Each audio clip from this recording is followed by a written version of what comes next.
Something you wish to report? Go on. You have my undivided attention.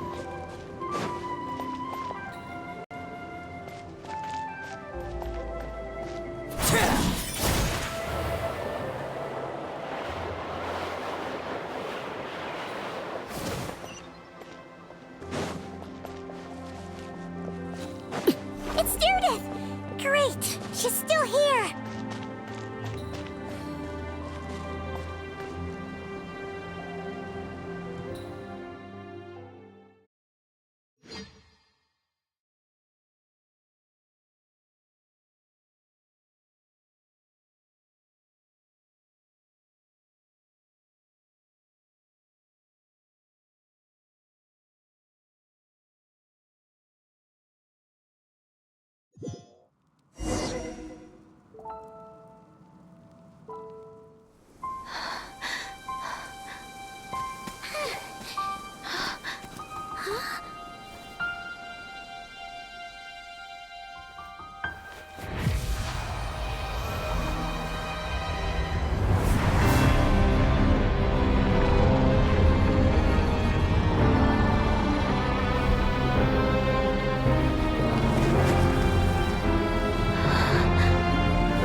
We're not from the same world, are we? No. I come from your future. Wait, but that's great! That means the world isn't going to end. In that case, tell me, what happens to Conria? What happens to my homeland? No, wait. Don't answer that. We can only fight for our future.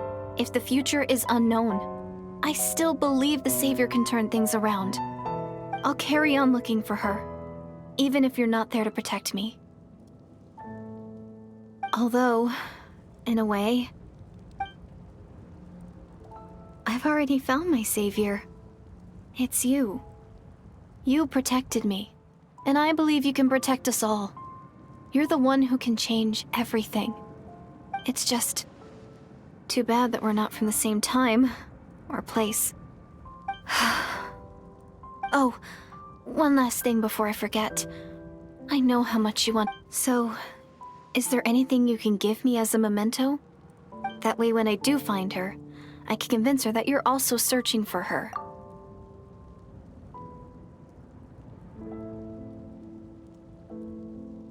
Huh? What is it?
So that's what happened.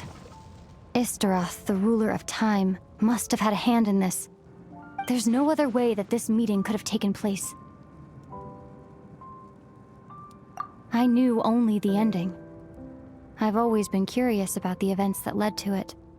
When the cataclysm first began 500 years ago, I, as the Princess of Conria, was preparing to do my part, to fight back with all my might. But then, this girl, Deirdith, she found me. The irony was that even as she desperately begged me to save the world, she brought me news of you. I was stunned. And I was suspicious of her claim that you were searching for me. We'd been separated ever since I awakened in Teyvat. I searched the whole planet and found no trace of you anywhere. And then, she brought me that news at the worst possible moment. I was faced with an extremely difficult decision. I desperately wanted to see you again. But Conria was in equally desperate need of my help. I knew that no matter what I chose, I'd regret my decision for the rest of my days. So I steeled myself against the guilt and made my decision.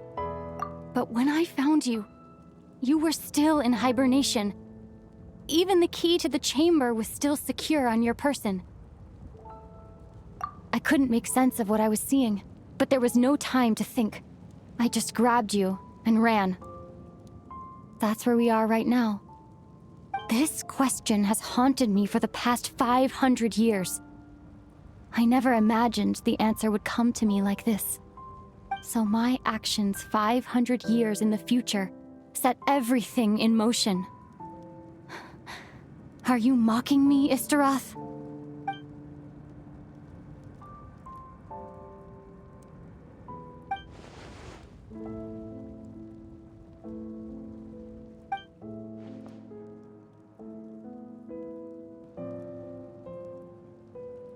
Not yet, but I've taken a very important step. Now, I'd always thought that Teyvat's ley lines were locked by the heavenly principles. No more can be added and existing ones cannot be replaced. But then, I learned that Natlan's Night Kingdom appeared to be an exception to the rule. It has intrigued me ever since. So I directed the Abyss Order to feign an attack on Natlan, buying me some time to enter the Night Kingdom and negotiate with the Lord of the Night. Unfortunately, for other reasons, even the Night Kingdom cannot host any new ley lines. The most I could get was some room to carry out the weaving process. Still, I received the Lord of the Night's permission and activated the loom. Using an Teyvat as the base, I was able to grow a realm based on the Conria of 500 years ago, superimposing it over present-day Natlan space-time. That superimposition is what allowed you and Deirdith to cross paths.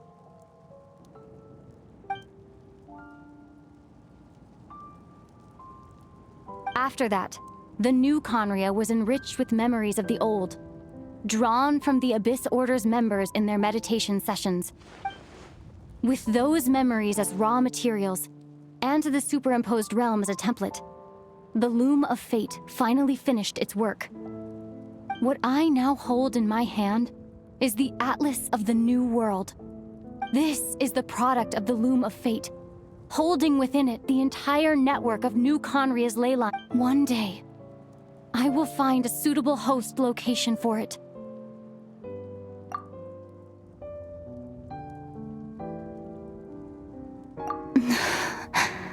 When I first arrived in Conria 500 years ago, my memory, it was only after I had served as their princess for many years that But recovering old memories didn't simply erase the part of my life I spent in Conria. That is why my guilt weighs so heavily on me. But even so, more importantly, if I wish to speak with the heavenly principles as an equal, I will need the might of an entire world behind me.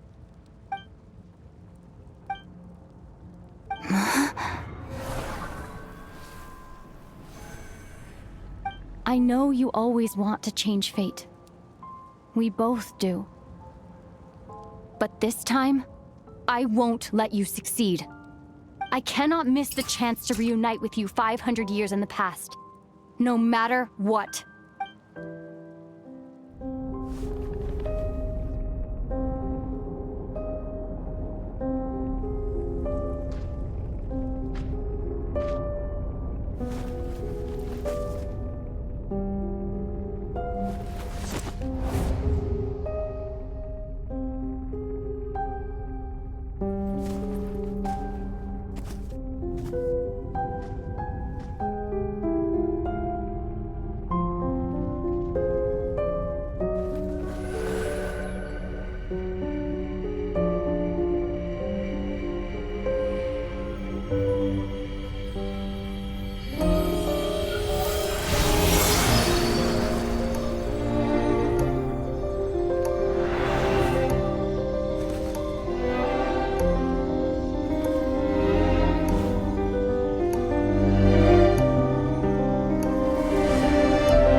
Our hero is back! Everyone's been waiting for you!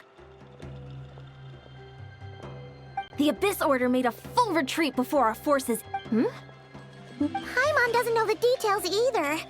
The Traveler just... disappeared after taking Deirdre's hit. Paimon was looking all over for him, and then he suddenly reappeared. Right back in the same spot. But looking all...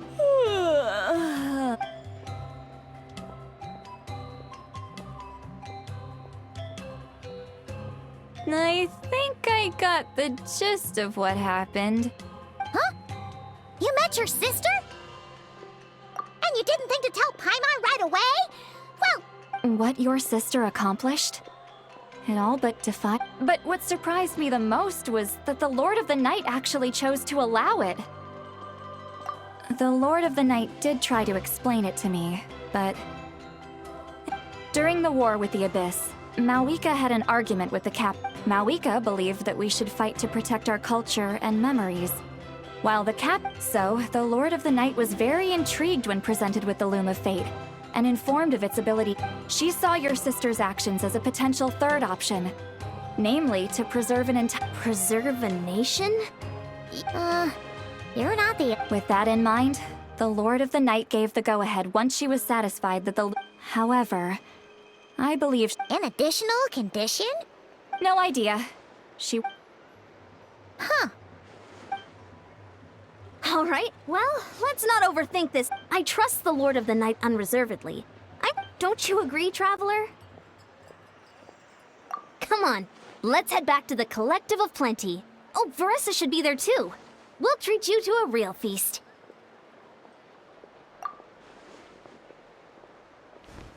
Huh?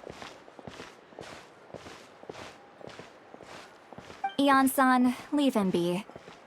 This might be hard to understand for an extrovert like you, but some people need alone time to reach... Traveler?